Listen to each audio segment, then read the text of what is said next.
देऊळगाव ते कायगाव टोका रस्त्याचे काम सुरू आहे, पण या कामामुळे रस्त्यालगतच्या शेतकऱ्यांचे मोठे नुकसान होत आहे. दिवसभर उडणाऱ्या धुळीमुळे मिरची, वांगी आणि कांदा पिकावर जाड थर बसून पिके पूर्णपणे खराब झाली आहेत.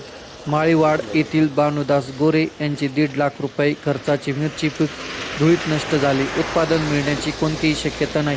तर सोमनाथ गोरे यांचे वांगी पीकही पूर्णपणे खराब झाले आहे. शेतकऱ्यांचा सवाल, पाणी मारण्यासाठी आता आम्ही ठेकेदाराला पैसे द्यायचे का? कृषीभूषण गोरखनाथ गोरे यांनी लोकप्रतिनिधी व अधिकाऱ्यांना आवाहन केले की ठेकेदाराला दररोज 3 वेळा पाणी मारण्याच्या सूचना द्याव्यात आणि उर्वरित काम तात्काळ पूर्ण करावे, नसता शेतकऱ्याकडून रस्ता रोको आंदोलनाचा इशारा देण्यात आला आहे.